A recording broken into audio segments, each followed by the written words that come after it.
So somewhere down the road, every choice we make is influencing somebody else. And at least from Mother Teresa's sense, it leads to spiritual deprivation.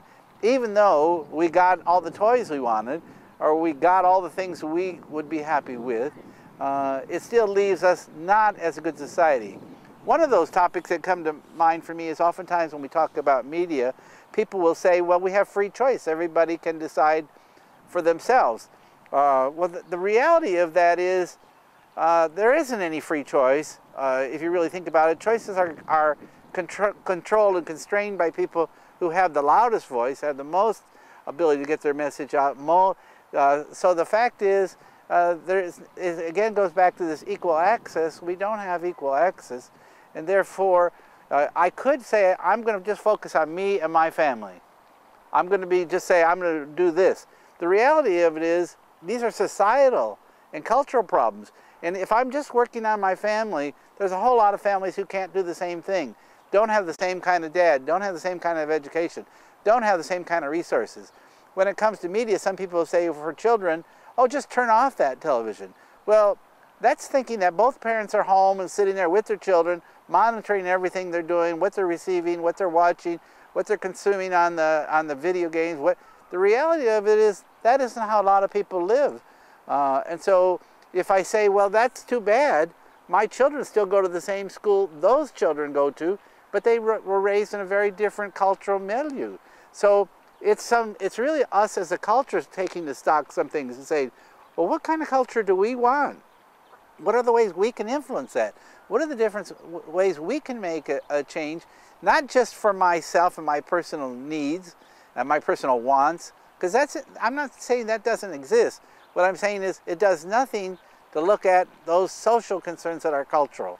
And when it comes to the media, that is the dominant force within our society, so that's where we need to start making some change that can't be up to individual choice. One of the things I've tried to do here at Gonzaga University is we have some online education, so we have really students from around the country who come over the internet, and they come visit campus sometimes, but oftentimes they're doing stuff online. And one of our tasks is really to build community. We're now creating a website about building community because, again, that community is a sense of what we're talking about when we use the word communication. And when you read some of the stories of the people that they've told, these are people who are not really famous. These are people, ordinary people. But still, when their stories are told and what difference they're making in their own community, even if it's behind the scenes, very easily brings a tear to your eye. And you just realize how so many people are underutilized for the skills and knowledge they have. It's in the ordinary. It's not in the extraordinary. You know, Catholics have this Saint Francis of Assisi, whose philosophy was to live simply so others could simply live. And that philosophy then is carried out when I look around other communities around the nation and start to hear stories that are not in the local papers, are not in the local mass media. And those kind of stories, the ones that aren't being told, they're not on the front page, they're not in NBC, ABC, PBS, they're not there. Take local people who are actually in those environments telling those kind of stories.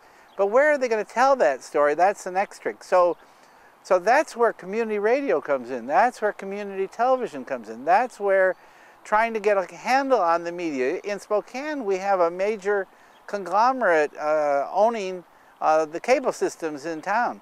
The question is, if you want to go there with something contrasting that content, can you get it out on the air? Can you find a place to put your material? There's very little local production of any of these kind of things going on. So if you have no access, then you can't do that.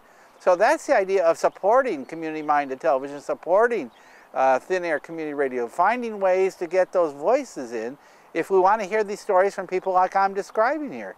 You can't do it because we can't print our own newspapers.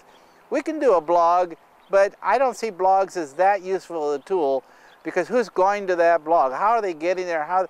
It's not at this point, it's really not a community access piece. And again, the digital divide still shows me that so many people do not have access to the internet as their source of information, their source of decision making, their source of what constitutes really valuable news and information. On October 1st, 2008, Amy was named as a recipient of the 2008 Right Livelihood Award, often referred to as the Alternative Nobel Prize, the first journalist to be so honored. The Right Livelihood Award Foundation cited her work in developing an innovative model of truly independent, grassroots political journalism that brings to millions of people the alternative voices that are often excluded by mainstream media. The prize was awarded in the Swedish Parliament on December 8, 2008. On March 31, 2009, Goodman was recipient, along with Glenn Greenwald, of the first Izzy Award for Outstanding Independent Media, named after legendary journalist I.F. Stone. The award was presented by Ithaca College's Park Center for Independent Media. And tonight, I'm pleased to say, April 20th, 2009, I have the pleasure of awarding Amy the top award of the Northwest Alliance for Responsible Media for people who are making a difference in media literacy and media reform.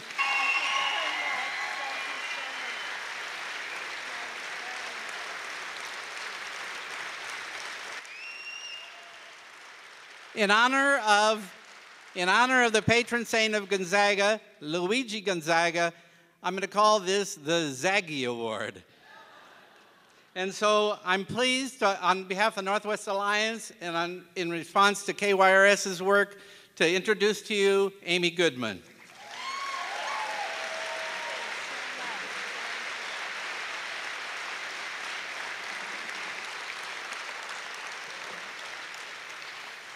Wow, it is such an honor to be here at Gonzaga, to be here in Spokane, to be celebrating KYRS, and I am so excited that this KYRS LP FM station will soon be a full power station, we hope, in the next few weeks.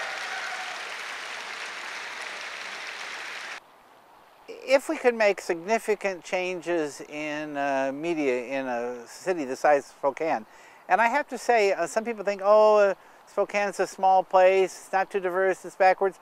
Actually, it's the ideal size community for making change. 300,000, 500,000, whatever greater Spokane would be. I can't see it happening in a megalopolis like Los Angeles or San Francisco, but this is a perfect place for pilot projects like community-minded television, like KYRS, like those kind of things that a community this size with enough resources could really start to make a difference. And so what would we be like if everybody could get their stories told? What would it be like if we were a place of hope and promise, and that we actually used communication for what it's meant to be? That root word of communication is commune, community, communion. That means a wholeness, a togetherness.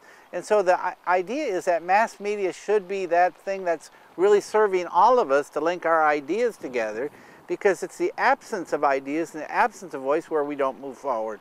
So the ideal community where we actually come together in dialogue. Dialogue doesn't just mean discussion, it means raising the hard questions. It means arguing our points. It means, well, we're in this for, we don't know where the dialogue's going to end, but we're willing to be in it and we're willing to start it, because if I come in where I know where the dialogue is going, then it's not an open, free dialogue. So an open, free dialogue where we're using communication to make the better is the ideal environment. A level playing field would make all the difference in some of these discussions. The problem is, as people come together to discuss, to have these important dialogues, some people operate from powerful or powerless positions. So dialogue really means take away that power. Put in that level playing field so people can raise the questions and move together as a community. So community, communication, using media for the positive. The future of Spokane would be great. And I think we're on that road. Actually, this is sort of a perfect time for many of the things I'm talking about. There was a period maybe 4 or 5 years ago, I would have been less optimistic than I am in 2009. There's more people speaking, there's more people raising questions, there's more people saying the status quo is not good enough, we could be better. Let's bring people together to make a difference. That's what I'm about.